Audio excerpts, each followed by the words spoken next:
everyone to People on Dating. I'm your host, Will Morales. And for those of you who are tuning in for the first time, this podcast is about the ups and downs of dating and how to navigate through it.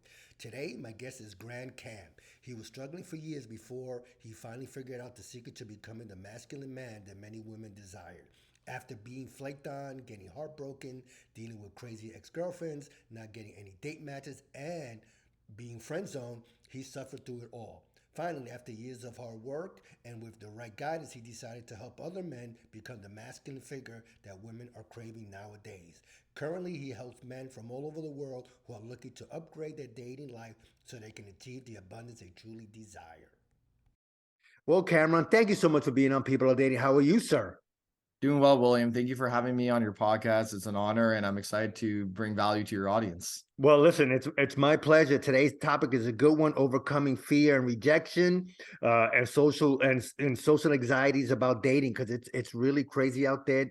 What I've been hearing about the millennials and this day and age of 2023. So, Cameron, first of all, tell us about your journey. How did you get here to today? What was Cameron's journey like?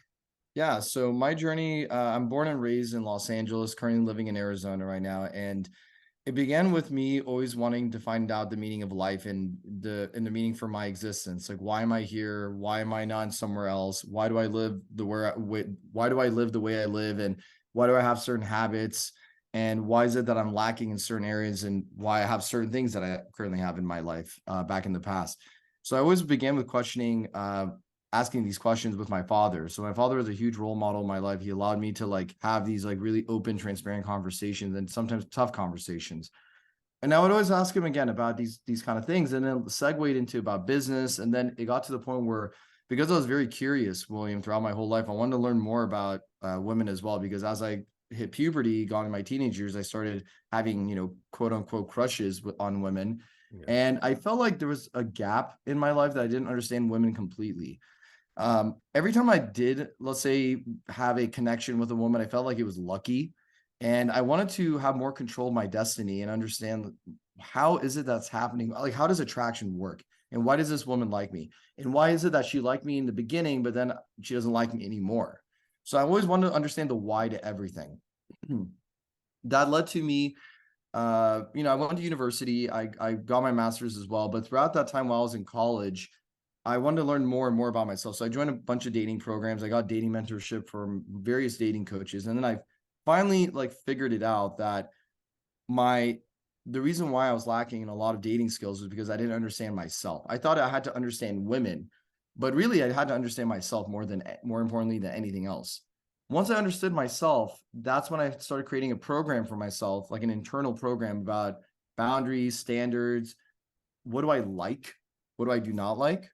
And and then also at the same time, I would join multiple extracurricular programs. One of them was Toastmasters International, which is a public speaking organization that helped me a lot with communication, allowed me to articulate my thoughts better. Then I realized how much Toastmasters helped me out with dating, because articulation is extremely important, and being able to convey a message and not ramble on for a long time and use filler words like for example. Yeah. Allows you to connect with the woman a lot better. So then over time, with all this knowledge I gained from the past, all the programs I joined allowed me to feel very confident to start the Grand Mail, which is the name of my company. And now I just help guys online. I help guys through online coaching, and I help guys in person with coaching. And I do immersions as well, where we have guys that meet with me either in the United States, or it could be a different country. And what we do is we literally just help them with their confidence, approaching women, building relationships building a relationship with themselves, and having good internal dialogue with how they speak to themselves.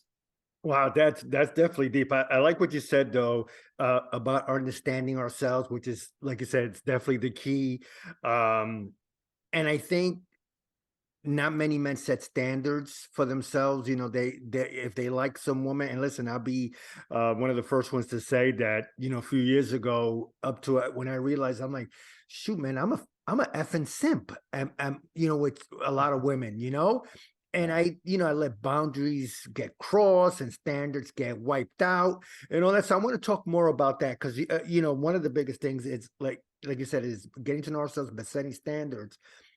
have women set the standard, the bar so high for themselves that some men are just checking out of the dating scene, or they feel they can't match what some women have set in standards? They want to, you know, the biggest thing I've been hearing is a 6 foot tall guy.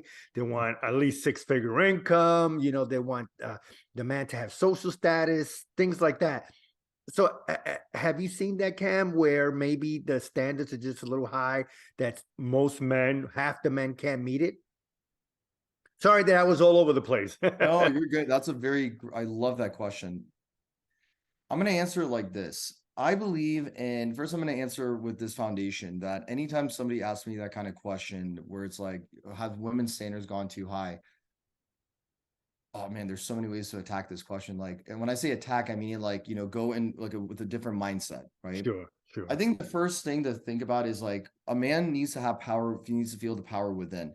If he's starting to be concerned about, and I'm not saying you are, I'm just saying people who think of this sure, question when they ask me that. I always often say like a lot of questions are limiting belief questions, but they must be asked. They must be asked for you to transcend into another level of internal belief within yourself. So when I think like a client asked me that question, Cam, do you think standards have gone up too high? I'll say, well, the thing is like you have power within yourself to choose, whoever you want to approach, right? He says, yeah, I do. I say, okay, well then if a woman that was unattractive and not within your league that you wanted her to approach you, do you feel like you're obligated to say yes to her and go on a date with her and sleep with her? Then he'll say no. I said, okay, so you have power within you and you could choose whoever you want to like talk to, right? mm, And he says, yes. I say, okay, that's the only thing that matters. Beyond that, it's the woman's choice to decide whether she wants to be with you or not. It's her choice to want to talk to you or not. It's her right, choice to reject you or not, right? And and then he says, yes, that's true. So okay, so by you thinking about that question, have a woman's standard gone too high? You're giving the power of your own value in the hands of somebody else. mm, But if I think to myself, okay, what are my boundaries and what are my standards? Then okay, these are my boundaries, these are my standards. So my standards, I mean, and I don't think standards are too high or too low. I think that's just a societal limiting belief to make you right, think like you're not good enough or you think you're it's unrealistic. So I think a man should set the standards of exactly what he wants in life. So if he is only looking for a woman who's heavily into the gym because he's a gym rat, he should only pursue women. One of the reasons why he should only pursue that woman is because he's a gym rat and he doesn't want to be with a woman who's not a gym rat, right? right, So I would tell him as long as you're true to your identity, which at the end of the day, William, it all just boils down to identity. So if the man is true to his identity and he feels that his standards are in alignment with his authenticity, then he's doing everything correctly. So another way of looking at it as well is like when if a woman's standards too high, oftentimes women will say they want something, but then they will accept something else. They'll say, I want a mm, man who's 6 foot tall, super rich, but then they end up being with a guy who's not 6 foot tall and super rich. Right. They usually just like it's an emotional connection that women are looking for. right. On the internet, on podcasts, It like sounds podcasts, good, right? yeah, they'll just say because they don't want like they're saying that to get certain guys away from them, to make it Right. unrealistic for them to approach them. But a guy like me, when I hear what the women say on the internet, I just look at it as like it's a wash. It's a smoke screen. Right. Because I've approached women before because I'm 5'9". I'm not 6 feet tall. I'm not super duper rich, at the recording of this video, hopefully later down the road, I may be. But but when I see a woman who says like, when I see a woman, I don't look at it as like, okay, what do I think her standards are going to be? I just look at it as like, okay, I'm going to approach this That's woman. true. I'm going to approach this woman and I'm going to be authentic. I'm going to be transparent. I'm going to let her know what I'm all about and see if we have a good connection and good vibe. And if we do have that, she's welcome to go on a date with me. And that kind of mindset is much more of a winning, powerful mindset. Like you have power, you have control within yourself, within your own identity, as opposed to, I hope she likes me or her standards too high. She looks like she only wants 6 foot tall guys, Right. right? Yeah, you're putting the power into her instead of, like you said, keep it to yourself. Keep the power within you, have the confidence, the charisma, because that I think could be developed over time. So I love what you said about being true to our identity. That's great. Now, in social circles where, I've been to, whether it's networking events or singles events, things like that, I noticed that sometimes when guys go to these things, I guess the anxiety might act up, whatever, because they sit in the corner. So there's two rooms usually. There's the room where everybody's in, and there's a room that people just sit down. Maybe they want to have a conversation with someone. Yeah. Unfortunately, I see a couple of guys there, and I say to myself, "Why did you come here then?" You wanted to get out the house, but you're not really interacting with anybody. So what were some of the ways that you could overcome the fear of talking to someone, or the fear of rejection, or, everything that adds up? All of a sudden now you got anxiety because you don't want to go to these event, or if you do go to the event, you're sitting by yourself because I guess it's the fear of rejection. Yeah, I would say that's a great question. The first thing I would say is he needs to have gratitude for, first of all, coming to the event, saying Yeah. like the fact that he showered, got ready, cologne, drove, spent money Yeah. on gas or on money on an Uber, whatever. It takes money to get to these events. It's not free to go to these events, right? Right. So on a foundational level, I want him to be grateful for the fact that he's there. Yeah. That gratitude will bring more positive outlook about the situation. Again, putting more power into yourself, more belief into yourself, more charisma into yourself, like you were saying. So that's the first thing. The next thing is there's this concept I have called the 3 circles of communication. It goes like this: the first circle is the biggest circle, the second circle is the medium circle, and then the third circle is the smallest circle. Mhm. The first circle is when you first get into a networking event like this, you want to talk to everybody when you first come in. That means like the doorman, the lady who's checking you in and giving you a name tag, writing your name on it. It's the people that are afraid to approach people. So they're like a wallflower. They're just standing by the wall looking at Yeah. people the whole Yeah. time. Yeah. Yeah. Yeah. All the men and women that are like that, right? So usually usually the first circle of communication is about like a 5-second conversation, like, hey, how's it going? Awesome. And then you move on. So it could be like 5 seconds to about a minute usually. And then once you've warmed up with at least like I would say 10 people, about 5 to 10 people, you can now go to the next circle. The next circle is now the medium circle. This is more like in the intimate setting where there's people in the networking room, right? But because you warmed up in the non-networking room, like the more relaxed, chill room, you move to the next room, which is more like, again, the busy, that's a focal point. The second circle is the focal point of where everything is. So you go into the circle and then you talk to people within. Hey, what brings you here today? Oh, cool. What company do you work for? Now, these conversations usually last for about a minute to like 5 minutes. It can even be 10 minutes. Right. Then the third circle is, again, you're still in the focal point, or it could be outside of the focal point, but you found that one ideal person you want to approach.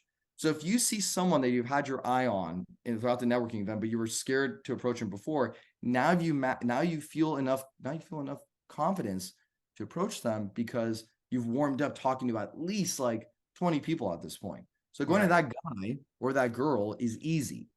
So when you talk to them, you're already warmed up. You thought about all these similar things that you shared with multiple people. So somebody says, "Oh, I'm the guy you talked to is an aerospace engineer." Oh, you know what? Yeah, Tim, that's so funny you mentioned that because I already spoke to 3 other aerospace engineers. So I guess like you guys are all here today, right? So you find similarities, commonalities Mm. to bring up in conversation. So once that third circle has happened, approaching a woman in a dating situation is far easier. Approaching a guy in a networking event who's high value, someone who you want to have in your social circle, is easier to talk to. So there's nothing to be afraid of. You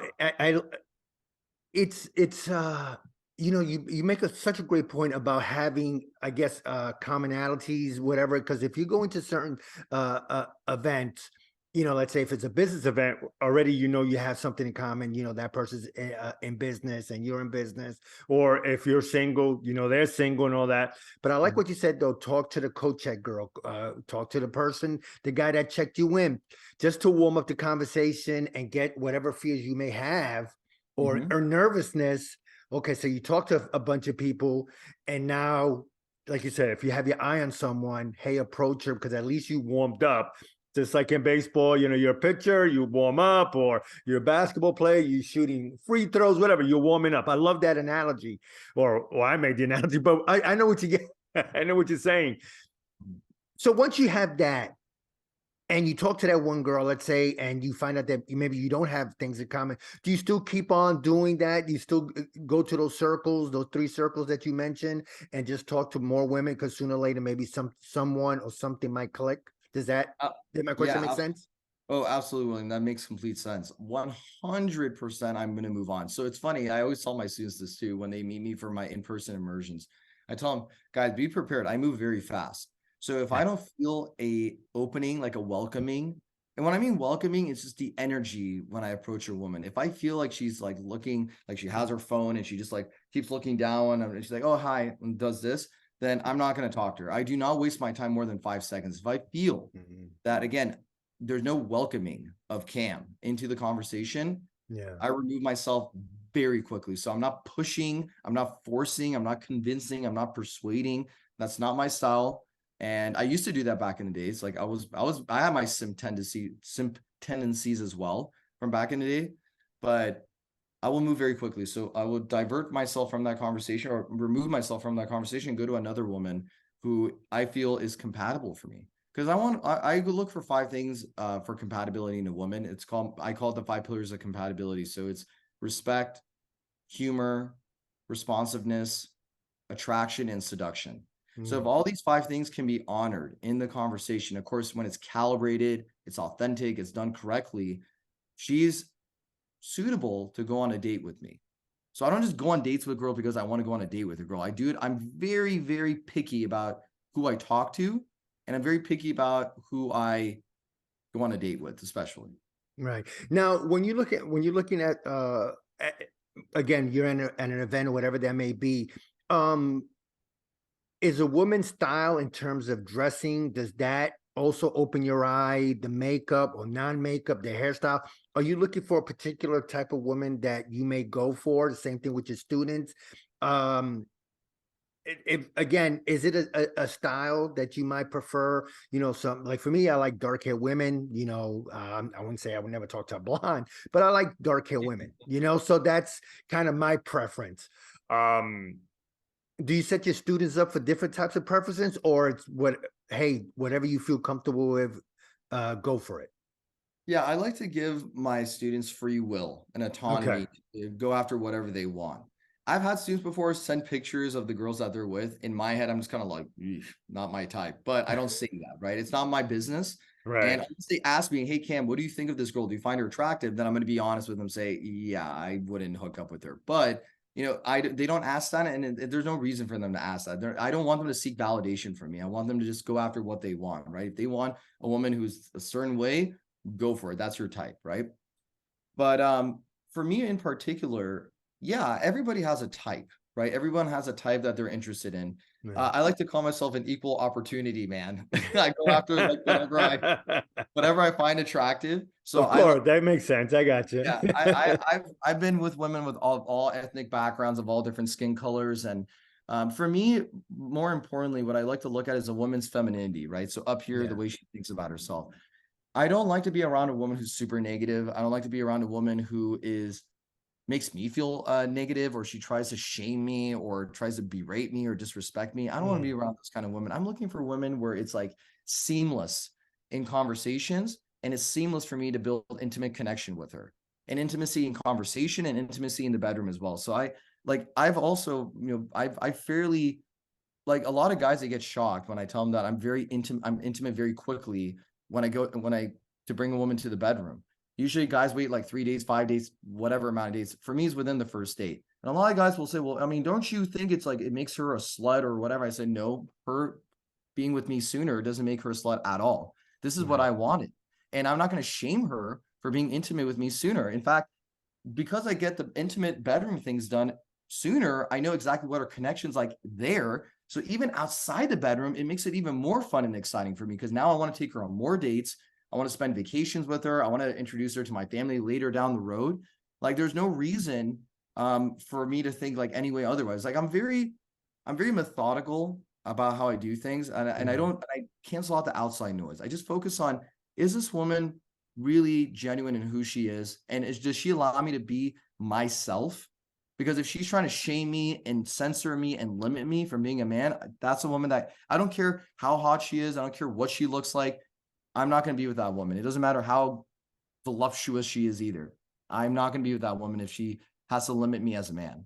Yeah, no, no, I definitely agree there. I wanted to get back to the point where you made that if you met a woman and then on the first, second, or whatever third date you end up sleeping with her, Mhm. do some men put a woman just in the sex category because they slept with them on the first or second day and they feel like, oh, this woman is too easy, whatever. Is that a societal thing where, men say, oh, we need to be challenged. So maybe on the fifth or sixth date, oh, okay, so this girl waited, she made me wait. Oh, this girl made me wait, at 2 hours or whatever. You know what I mean? It doesn't seem that men uh, put, I guess, undue pressure on themselves by saying if a woman sleeps with me on the first or second date, oh, that's it. I'm gonna put her only in the sex category.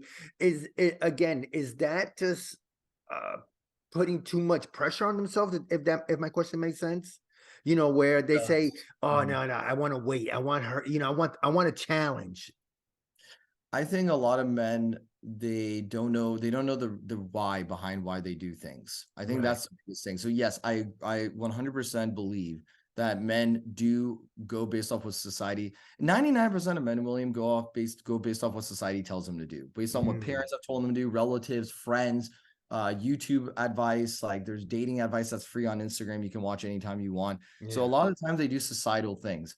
When I'm coaching my guys, I'm telling them it's funny because we had a trauma clearing session on sex with my clients last year, and I asked them, why do you not have the sexual abundance that you deserve? And then it always rooted from like saying like, oh, I'm not attractive enough, and literally it led to Mm, them saying like it had something to do with their parents, it had something to do with their beliefs in themselves and all these other kind of things. Uh, I think a lot of guys like they again they just go based off what like the movies have told them to do too. Like, oh, yeah. let's just make her wait and it makes her want me more. That's not the case. A lot of times women hold sex. Like the reason a lot of times women will hold sex off from men is because although she would want to be intimate with him sooner, she's scared that if she opens up her legs within the first few dates or within the first date, for example, she will get judged for that Mm, because she understands the capacity of the man is not meant to do have sex on a first date. It's more like, okay, I got to give him this illusion that I'm this like pure virgin woman that if I just do 3 dates, everyone does the societal 3 date rule. So by 3 dates, I'm now taken more seriously, right? Now, the part of your question you asked, do men put women in sex categories? I do believe that. And sometimes I do that too. But right. here's the difference between me and other men. When I'm first connecting with a woman and we're hooking up, right? Like we have sex on the first date, I will not implement a boyfriend girlfriend tendency of any sort that will make her think that this is going to go beyond just sex, right? And I've had it before where like I'll let women know too, hey, I don't see anything going beyond this. Just to let you know, like I'm only looking for a casual fling right now. I'm happy to take you on dates. Like I'm happy to, we'll go out to grab dinner sometime. We'll go to the Yeah. movies, but I'm only looking for a casual fling with you. And as long as I'm being transparent and honest with her, and I'm telling her not to have any expectations beyond this, then I'm doing my job as a man. Mm, And at that point, if she wants to try to convince me or try to tell me like, well, I want to be in a relationship. Hey, lady, I told you already, we're not going to go beyond this.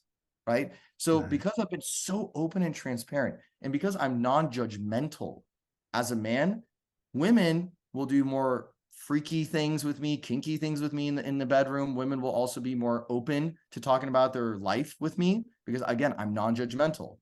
So if a man is non-judgmental, he will actually see the true colors of the woman much faster. So when a woman is holding off sex, I feel like she's not really showing her true self. Right. A lot of women, they want to have sex sooner, but again, society shames women. You had sex with her, you had sex with a male on the first date, you're a slut.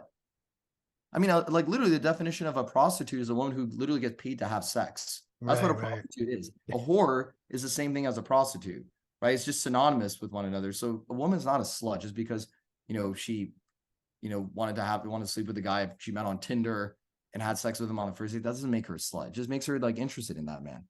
But guys Yeah. don't. Yeah, no, it's funny because I never heard it put that way before, like how you did it. And we talked it with Cameron Hameshi. Did I pronounce your last name right? Yeah, Hashemi. I usually go, Hashem. By the that's my Grand Cam. Yeah, by the Grand Grand Canyon Cam. I like that. Cam. I like the Grand Cam, Yeah. So we're talking with Grand Cam.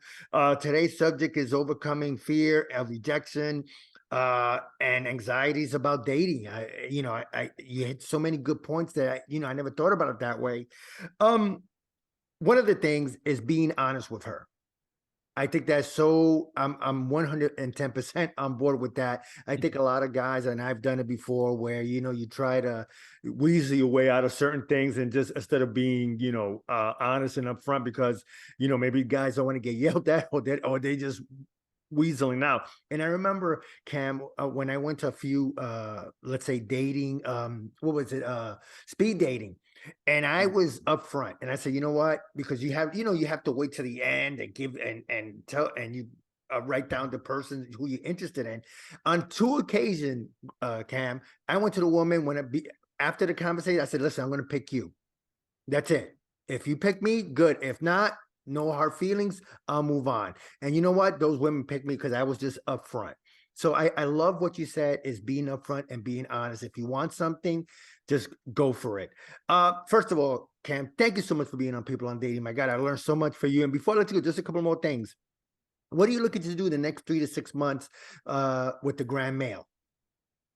Thank you for asking that. And it was an honor to be on your podcast, William. I appreciate all your questions. They're very good questions. I Thank you. would Thank say, you. yeah, you're welcome. I would say the next 3 6. Well, I'm actually literally at the time of this recording of this video, I'm traveling to Nepal tomorrow. I'm Oh, going to be doing Mount Everest base camp, so that's going to be my life for the next 3 weeks. So I'm cool. excited for that. I will be also in Colombia and Puerto Rico on an immersion, and also helping my clients out. So the next 3 to 6 months is a lot of business travel and travel for pleasure as well. And I'm also hosting immersions. Like, I have a program called the Dating Blueprint. It's a 90-day transformation. It's online group coaching, and whoever signs up for it gets access to one immersion. So you can come to the one in July, which is my birthday weekend as well. We're going to be having a lot of parties, a lot of opportunities to meet women and meet all my connections in Phoenix. Then after that, I have an immersion in October, which we're going to be at a rave, which is like a music electronic festival. Yeah. So we're helping guys approach women at raves. We're teaching them how to, learning about rave culture and all these kind of things. So if there is somebody out there who does enjoy raves, let me know. And then in December, we also have a retreat in Sedona, or excuse me, an immersion in Sedona. And this is more of like a mindset one. We're not going to be talking about, we're not going to be approaching women here. This is just us getting a cabin, brotherhood, fireplace, like just like talking about life, talking about washing out all the negative insecurities, traumas of that sort, being in nature, like just being immersed in nature. Yeah. So that's going to be our experience in December. So yeah, that's pretty much what's happening in the next 3 to 6 months. And I'm just looking forward for all the new clients that will be coming in my life. I have a team of guys that work with me that are awesome. I'm very grateful for all of them. There's video content that's coming out every week on my Instagram. So I'm very I'm very blessed and grateful for everything in my life, William. Like, honestly, it's truly an honor to have the position that I have, and coming from the journey that I came from to now, it's just every day I just thank God for everything that I have. Yeah, no, listen, I first of all, it's a great journey, a great story. We talk with the Grand Mail. I mean, the Grand Cam Mail. I love that. I love that. It's a great name. It fits you perfect. I mean, I don't know Thank how you. you came up with it, but it's great. Thank you. Um, if anything else you want to promote, first of all, if you have links to those, I would love to put it on the show notes, definitely. So then people could at least link onto it or whatever. Obviously, I'll put your website and everything and Instagram on the show notes. Anything else you would like to promote? I would just say no. I mean, like, my website, my Instagram is the best way to reach out to me. I would say definitely my Instagram is the best way to reach out to me, and my website, of course, you're more than welcome to look at the details of everything there. I guess the one thing it's not really a promotion, but I guess like a message to the audience is that the reason why I got to where I am now is because I was humble. Yeah. I always want to learn more about myself. I always tell my students this, that your arrogance is going to be your worst enemy, like your ego, right? Arrogance is Mm, sourced from ego.